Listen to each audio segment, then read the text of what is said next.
and meow to YouTube. We're diving into some oversimplified. This is World War II, part 1 and part 2. They are both in one video. I know, how cool and exciting, but let's do it. Made possible by Skillshare. I turn it up slightly. Churchill was a man with many talents. He was an artist, a butterfly enthusiast, and he had an unpublished manuscript about aliens. What is that? Clearly, he was a man with an insatiable thirst for knowledge. Maybe he could have loaded up his computer and logged onto Skillshare, an online learning community with more than 19,000 classes in design, business, technology, and more. Perhaps yell at me too if you need volume check. he was considering a side career in fashion, but didn't know where to start. On Skillshare, he would find courses in fashion design and garment construction. Or if he wanted to learn app design, improve his photography, or just how to make a really good quesadilla, he would have found courses for all of these and more on Skillshare. Skillshare gives you access to high-quality classes taught by genuine experts working in their field. Chat, are you guys team pancakes or team waffles? I work heavily with animation, and I was genuinely blown away by the number of really useful courses available to me, like this class full of tips and tricks for creating vector art, or this one for creating character walk cycles. For an annual subscription, Skillshare is under $10 a month. And if you'd like to try it out first, then I've got a deal just for Oversimplified viewers. The first 1,000 people to use this link, which can be found in the description, will get their first 2 months of Skillshare for just 99 cents. Be sure to try it out using the link in the description and learn something new today. Now, without further ado, video time! It's 1902. A young man by the name of Benito Mussolini moves from Italy to Switzerland to avoid military service. He gets big into socialism, working for trade unions, writing for socialist newspapers, advocating a violent overthrow of European monarchies, the whole shebang. This gets him in a bit of trouble with the whole shebangs. That's like, that escalated quickly, but yeah. Swiss police. So he gets arrested, sent back to Italy, set free, returns to Switzerland, is arrested again, goes... Hold on. He gets arrested, he gets sent back, and he's able to re-enter the country again and again? Back to Italy again, completes his military service after previously avoiding it, and then after a brief stint as an elementary school teacher, he finally returns to work as an avid socialist. His speeches and journalistic abilities made him famous among Italian socialists. He was anti-war, so when Italy colonized Libya in 1910, he rioted and got arrested. Then World War I came along, and once again he protested Italy's involvement. But then he thought, wait a minute, this war could bring about the social climate needed to overthrow European monarchies and bring about the socialist revolution everywhere. And suddenly he was pro-war, but his fellow socialists didn't like his new Damn, that switch up is crazy. The switch up is crazy. Probably not great border control. Fair, yes. So they kicked him out of the party. So then he said, you know what? I'm done with socialism. We need something new, not based on class divisions tearing us apart, but based on unity through nationality. We'll conquer the Mediterranean and reunite all Italian peoples, just like the days of the Roman Empire. I'll call it fascismo, and it will guide the Italian nation to greatness. That's all well and good, Mr. Oh, I see. This is where it's rooted from. Okay. But what kind of haircut am I giving you? Let's go with... bold. Damn. I mean, look at that hairline. Bro is balding already. Ooh, gross. No. He was balding. Guys, hi. If you're new to my channel, history is not my specialty. Like, I did not take any history courses outside of high school. I took a Spanish expedition course, and like, that was it. This is not my specialty. Italy had been on the winner's side in World War I, and they hoped they were going to get a lot out of it, but in the end, they only got a little, and they felt cheated. On top of that, a bad economy and weak governments meant that the Italian people were a little unhappy. So when Mussolini came along and said that he could fix everything, his fascist movement gained a lot of support. In 1922, he went to the king and said, make me prime minister, or I'll make me prime minister. And the king said, you and what army? This army.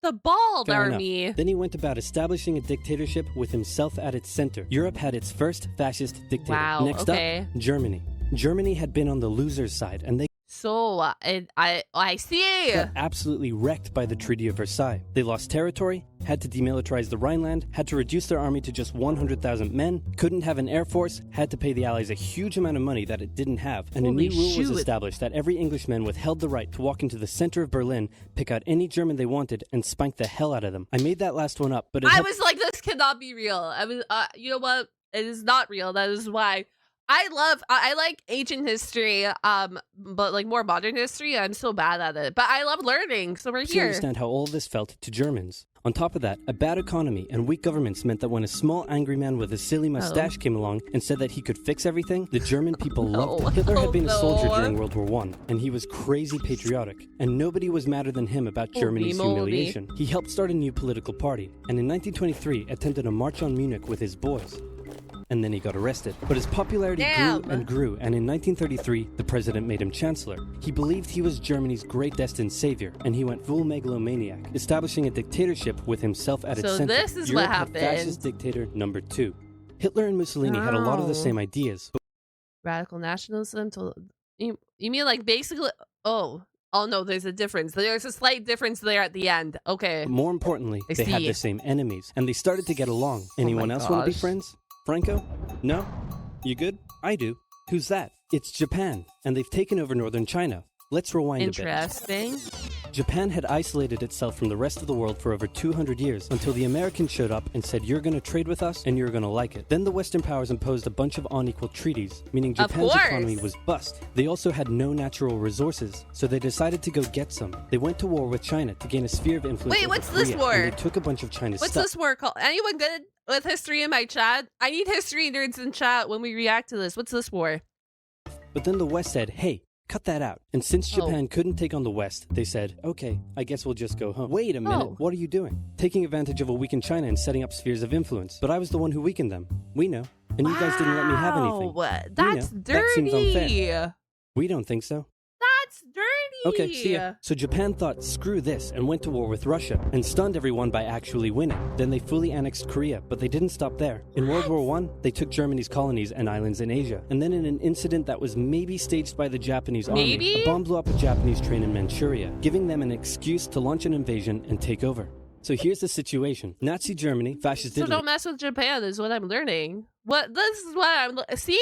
Learning is fun. And Japan all believe they're racially superior, all feel hostility towards the Allies, and all want to militarize and take over more stuff. And so they did. Let's start with Germany. And so Hitler they did. hated the Treaty of Versailles, and now he was ready to begin undoing it. In complete violation of the treaty, the first Luftwaffe squadrons were set up, conscription was introduced, and he pimped up his army. The Allies did nothing. Then Hitler sent his army back into the demilitarized Rhineland, giving orders to immediately retreat if the Allies showed up. The Allies did nothing. With his military re-strengthened, he could now move on to step 2.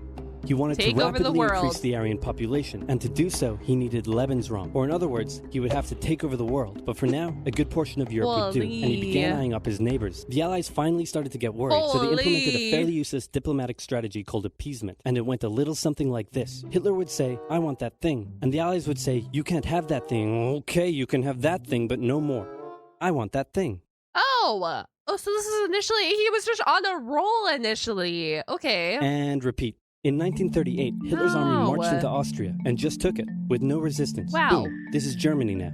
Next, he demanded to be given the Sudetenland, an area of Czechoslovakia with many ethnic Germans. The Allies held a meeting with Hitler in Munich and said, look, we're going to give you what... Hang on. This meeting is about my territory. Shouldn't I come to the meeting too?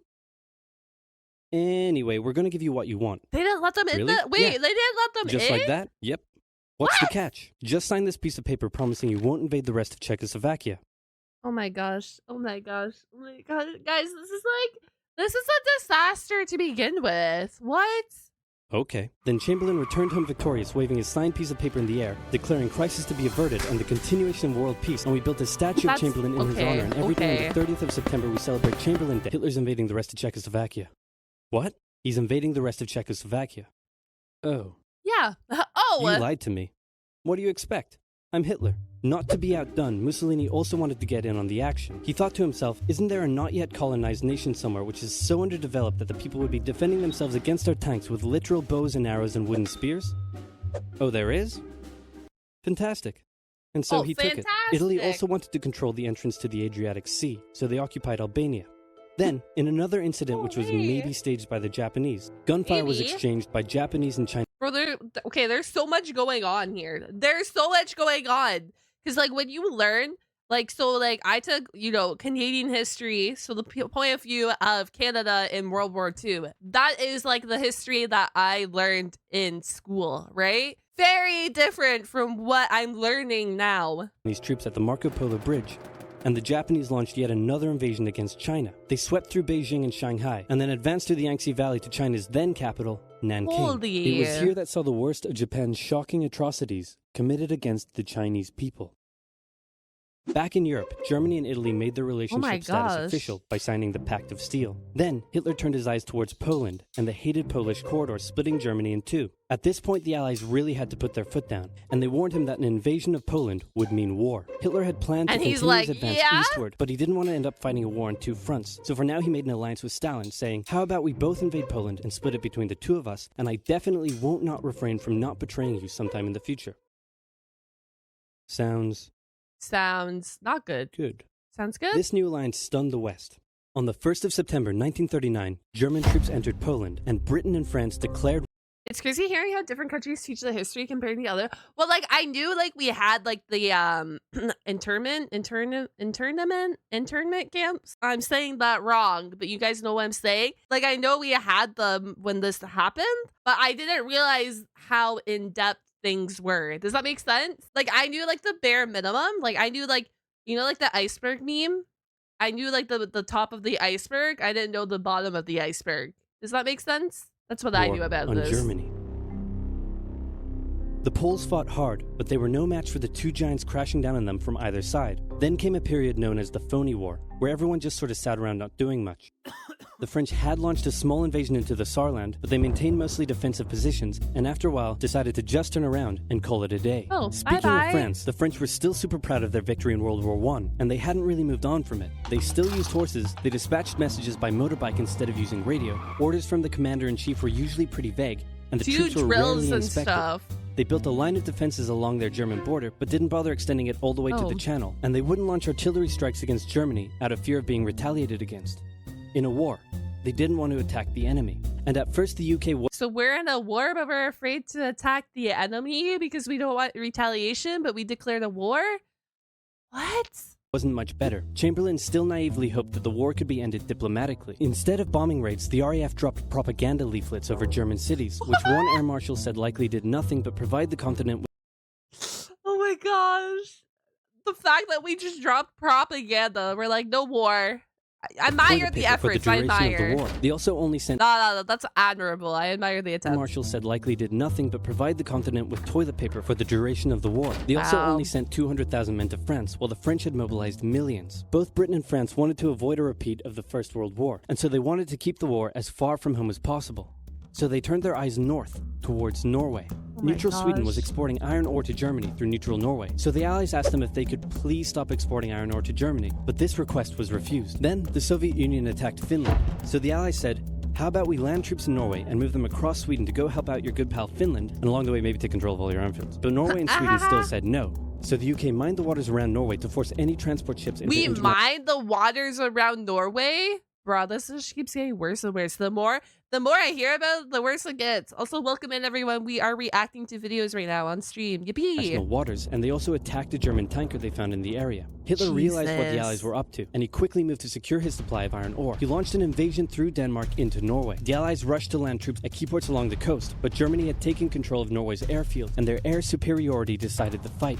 Of course. The Allies had to retreat. After this slightly embarrassing failure, Chamberlain resigned and was replaced with Winston Churchill, who had a slightly different approach to dealing with the Germans. Hitler's overall strategy was similar to Germany's First World War strategy. Attack France, defeat France, knocking out the UK in the process, then turn on the Soviet Union and win the war. During the Phony War, the Allies had given Hitler time to prepare his forces. Now, he was ready to attack. The Allies had wanted to place troops in Belgium, but Belgium had refused, and in a move that surprised pretty much no one, Hitler launched an invasion to get around France's defenses. The Allies charged into Belgium at full speed to meet the German invasion head-on, and it looked like a repeat of the First World War was coming. But this time, Hitler... You know what's crazy, too? Like, he expanded his reach so much because at first they were like, no, you can't take that, and then he took it, and they were like, well... And, like, that happened for quite a while. Not quite a while, but... Blitzkrieg. As the Germans advanced, they sent thousands of refugees westward, slowing down the Allies. Then, to the south, the French had left the Ardennes, an area full of hills and forests, pretty under-defended, because they thought it was naturally impenetrable.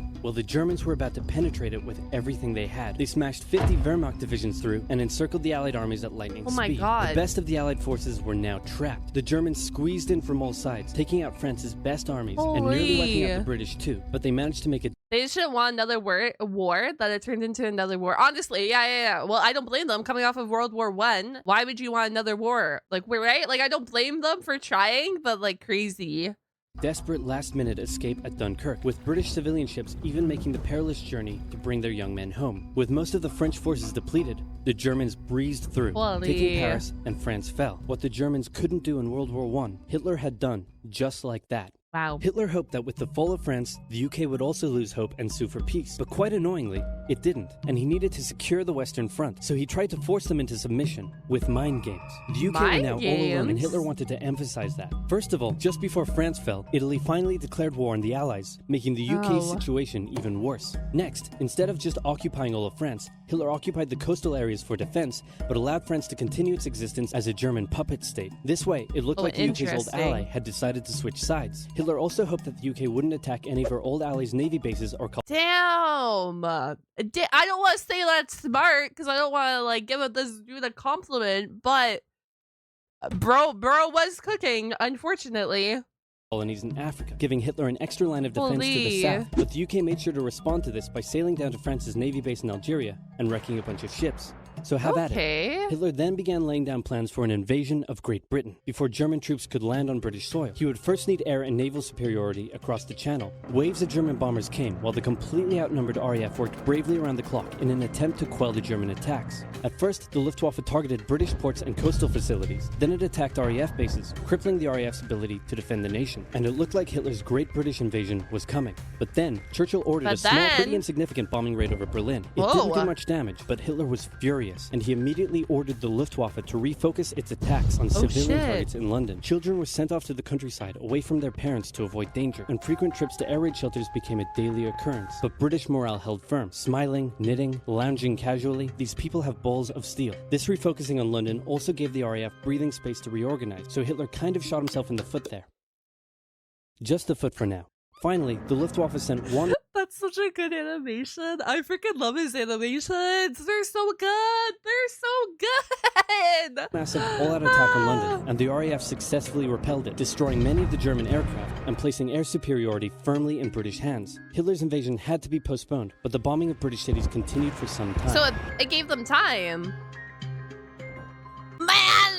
Part 2. Yeah, we gotta go part 2. We gotta go part 2. Part 2. This video was made possible by Skillshare, an online learning community. We gotta Stick go around until the end This of is like worse than the cliffhanger in an anime, man. Video to learn how you can get an exclusive deal just for Oversimplified viewers. Oh my gosh.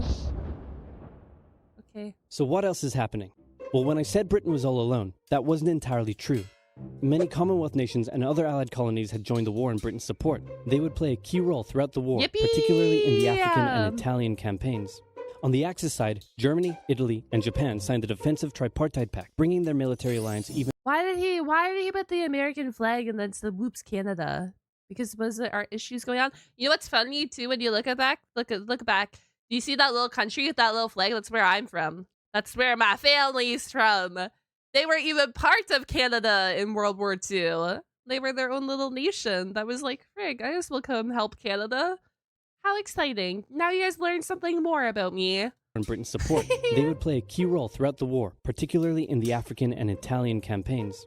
On the Axis side, Germany, Italy, and Japan signed the Defensive Tripartite Pact, bringing their military alliance even closer together. Friendship. The Soviet Union's war against Finland should have been an easy victory, but it became a humiliating struggle, and their military ineptitude was put on full display.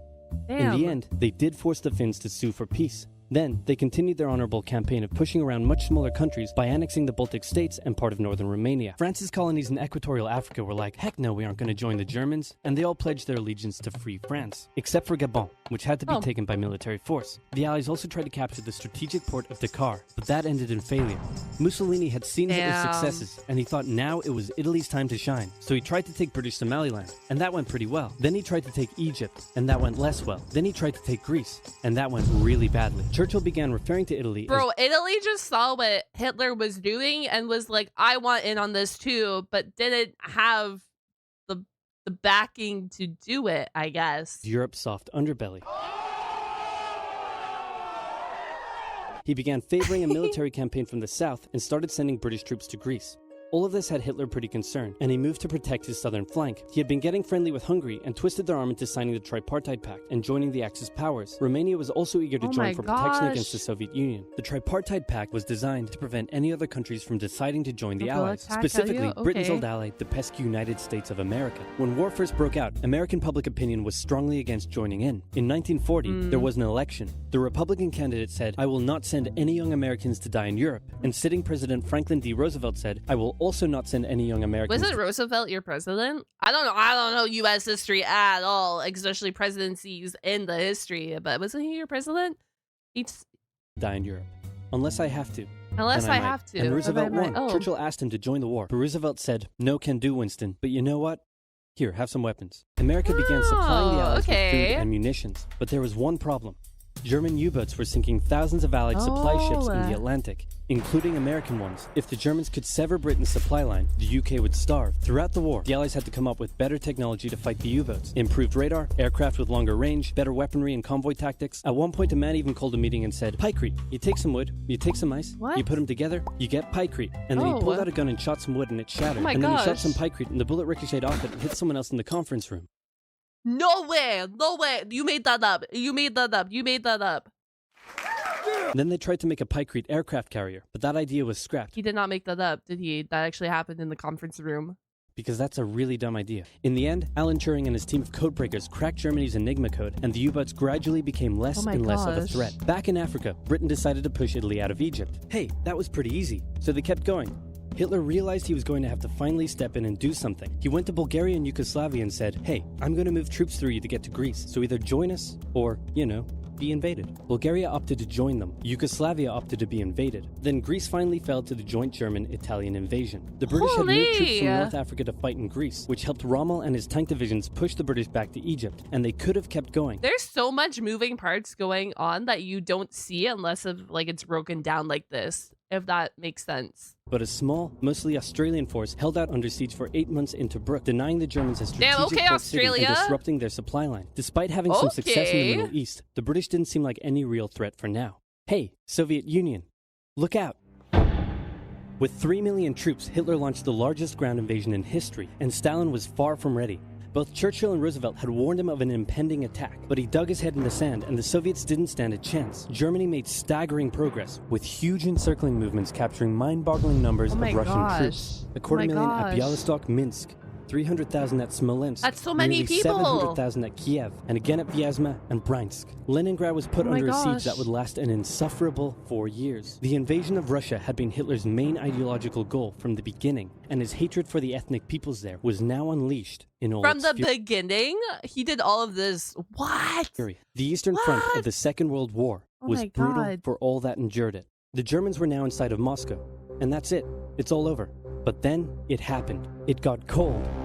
Stupid cold. Hitler had hoped the Soviets would give up before winter, but they kept fighting. His commanders came to him and said, "Can we please dig in for the winter and wait until spring?" "No. Keep going." "But oil is literally freezing inside our vehicles." "That's fine. Keep going. We're having to leave the corpses of our frozen horses by the side of the road so we can still find our way in the snowdrift." "Perfectly normal. Keep going." Hitler hadn't given his millions of men winter clothing and supplies because he thought he really should have won by now. Then, Stalin called in troops from the Siberian front, specially trained to fight in the extreme cold. And the we're fighting. We go fight Russia, but we're not prepared to fight in the Russian winter, but you still expect them to be fighting in the Russian winter. Were no match. They were now being pushed back. They had no choice but to dig in and wait for winter to end.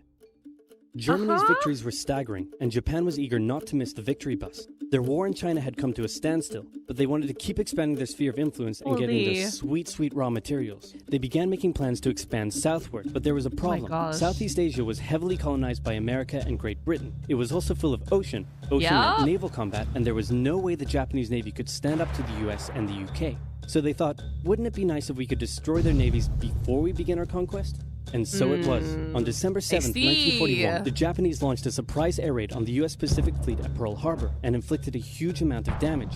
They also attacked British colonies in Southeast Asia. Roosevelt had no choice but to declare war on Japan, and so did Churchill. Hitler then declared war on America, even though he totally didn't have to. The attack on Pearl Harbor seemed like a big job. Shot himself in the foot again. Wow.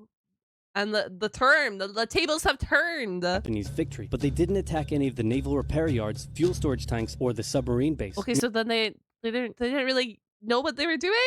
They were like, we're going to bomb the U.S. Air Force or the U.S. Navy, but not take out any vital parts besides the ships. The ships are vital. Don't underestimate me when I say that. Very important part, but also.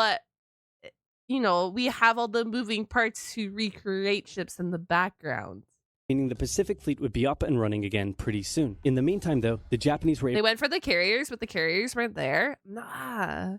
I wonder how different the war would have been if Germany didn't ally with Japan and Italy. Japan was not very back then.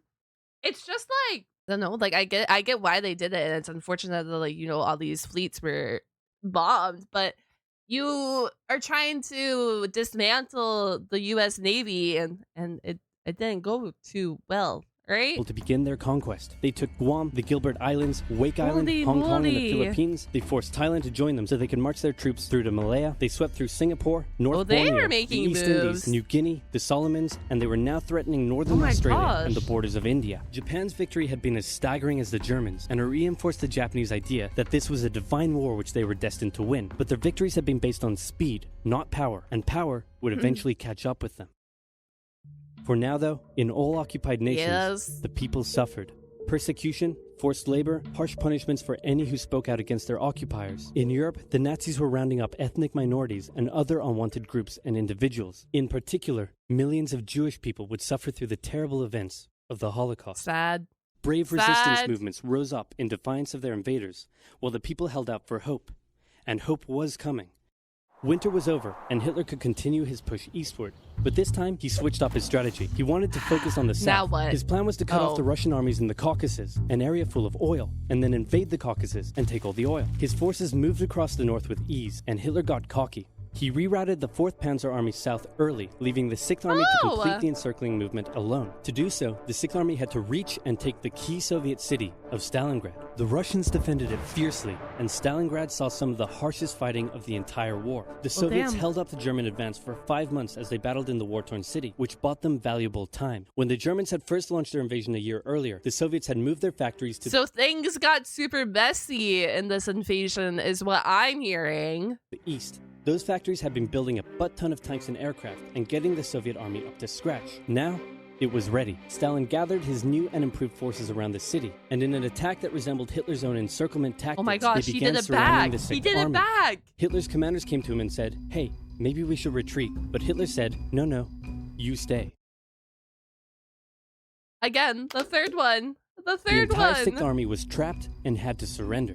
With complete air superiority, the Soviets started pushing westward. What? For Stalin, it was a Damn. resounding victory. For Hitler, an absolute catastrophe. Things also weren't looking too good for Hitler elsewhere. With America now in the war, Allied bombing over German cities reached devastating levels. In Africa, the British had pushed Rommel back again. Then they were pushed back again. And finally, after a decisive battle at El Alamein, and with American and British troops arriving in the west, the Yup. Germans and Italians were squeezed out of Africa. Japan was also already seeing its rapid success being turned around. They attempted to take the island of Midway, but the US Navy was ready for the attack, and they But sent it sounded like Japan was literally just like, how far and how fast can we take over this area without, like, they had strategy, but like kind of like minimal strategy in that area. Does that make sense if I say that? I don't know if that makes sense, but Japan's carrier. Actually, they sank a lot of them. It was a battle gosh. from which the Japanese Navy would never recover. British, Indian, and Chinese troops held the line in the harsh jungle terrain of Burma, and the Japanese suffered losses in the Solomon Islands and New Guinea. They began to realize they were not invincible. With the Axis out of Africa, the Allies had to decide their next move. Churchill still wanted to attack from the south, while the Americans preferred a full sea invasion in northern France. All right, said the Americans, we'll do it Alright. your way. Allied forces successfully landed in Sicily and began moving north. They also carried out bombing raids over Rome. The thing was, many of the people in Sicily had relatives living in America, and they greeted the Oh. American troops quite warmly. With the war reaching home territory, damn, most Italians... damn. Bro, so America pulls up and they're like, my family. Well, that didn't go over for the leader of Italy, just Okay. weren't that into it, and Mussolini was suddenly very unpopular. He was voted out by his own fascist Grand Council and was toppled from power. Italy immediately began negotiations for surrender. Hitler wasn't surprised and had already Wow. sent reinforcements southward. In an operation he ironically called Operation Axis, German troops quickly disarmed Italian troops in the north. The Allies continued fighting the Germans up through Italy, but then winter set in, meaning mud, and everything slowed to a halt. All right, said the Mud. Americans, let's do it our way as well. Oh? Germany had made itself a lot of enemies, and millions of Oh my gosh. He downplayed the Japanese Navy a lot at the time. They had better stuff than the US. Oh, interesting. Allied troops had been gathering in England as factories worked around the clock producing the war material needed for a super crazy massive, the likes of which the world has never seen before, invasion of Europe. Yeah, the just a Germans few. knew an Allied invasion would come, but they didn't know where it would Yeah. land. Thanks to Allied deception tactics, they thought there was a pretty good chance it would come at Calais. But the Allies were really going to land in Normandy because it was less fortified and the beaches were nicer. Under the careful planning of General Dwight D. Eisenhower, the invasion that had been long in the making was just about ready to go. Just one thing was preventing the launch: the British weather. For a short while, everyone sat around waiting for a decent day. And Not then the it weather. came. On the night of June 5th, over 1,000 bombers took off and raided coastline defenses, while paratroopers were dropped inland in a bit of a chaotic operation, tasked with sabotaging defenses and capturing key bridges to stop any German reinforcements from reaching the beaches. Early the next morning, the barrage came, as Allied ships fired a huge number of shells at the German fortifications, and then the landings. The Americans at There we Utah and go. Omaha, the British at Golden Sword, and the Canadians at Juneau. It was a tremendous struggle with a great loss of life, particularly at Omaha, but the Allied troops captured the beaches and the landings were a success. See, like, the thing is, like, for me, when I was learning about this, and, you know, as fellow Canadians, you can speak on this too, like, I knew, like, what happened here, but then we only really focused on the Juneau part of this, right? Like, we go back here, and it's, you know, multiple of us are all invading, but, like, in our history, like, we're only focusing on this little part. Does And that the make Canadians sense? at Juneau. It was a tremendous struggle with a great Because, like, for us, it's our heritage history, and that's what they taught us in high school. And that's why I'm like, I know the extent of this, but I don't know the extent of this. loss of life, particularly at Omaha, but the Allied troops captured the beaches and the landings were a success. Then they began their movements inland. They took the port of Cherbourg and the city of Caen. The Americans moved south to capture Brittany. Then, in a massive disaster for the Germans, British and Canadian troops from the north and Americans from the south trapped the German 7th Army in a near wipeout encircling movement. Yeah, In let's go August, Allied us. troops landed in the south of France to little resistance. On one beach, all they found was a Frenchman handing out champagne. Paris was liberated, and the Germans were pushed out of France as the Allies entered Belgium.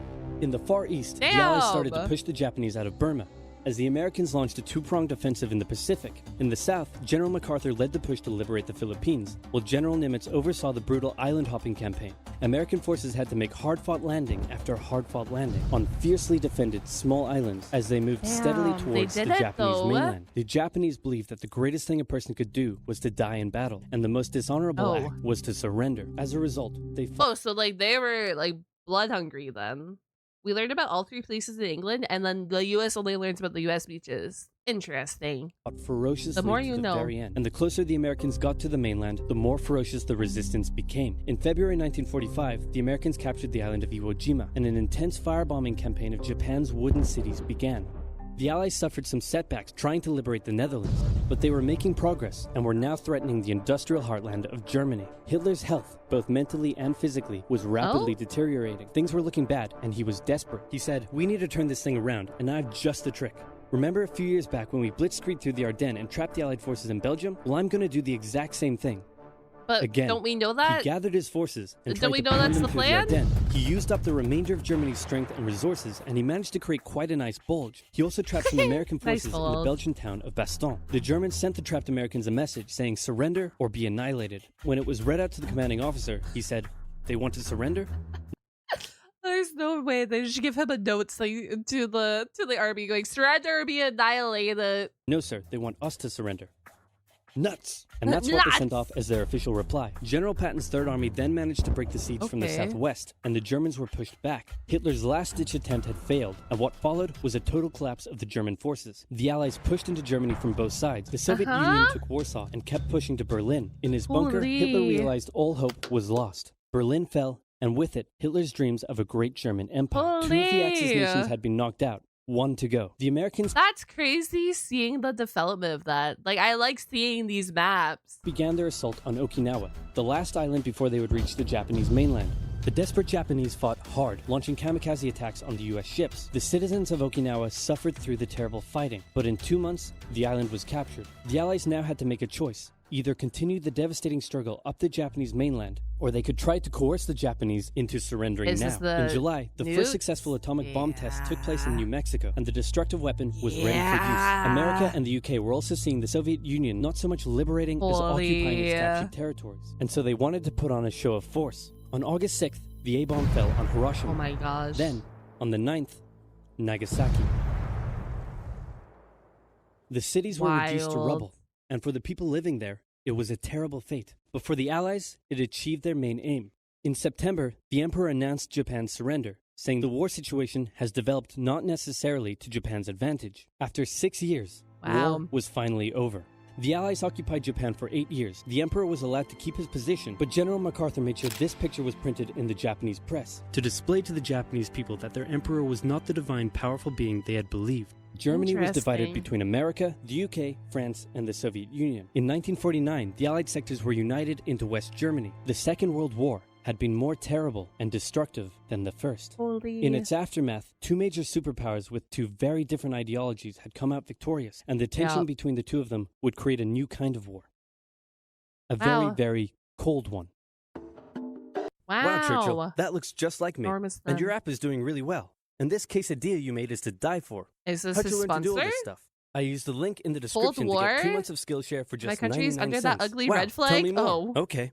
Oh no. Skillshare is an online learning community with more than 19,000 classes in design, business, technology, and more. Premium membership gives you unlimited access to high-quality classes taught by genuine experts working in their field. That was crazy. So you can improve your skills, unlock new Holy opportunities, moly. and do I also the don't work like cutting you out love. other If you creator want to learn how to sponsorships. create games, you can check out the courses on using Unity or creating vector art. There are courses for software development, music production, arts and crafts, or if you want to learn how to animate like I do, that shit was crazy though. That shit was crazy. 2 Skillshare ads? Well, it was probably... I'm not going to say anything because I'm not 100% sure, but he was probably like, hey, I'm doing a 2-part video if you want to sponsor both of them. That would be my best bet in what happened, and he just split the advertisement. Because that's really what happens. Did you guys like that video though? I know like I don't react to a lot of history here on the channel. But if you like that video, like let me know if you like that video because we can do more. We can always do more. If you guys want more, I can give you guys more.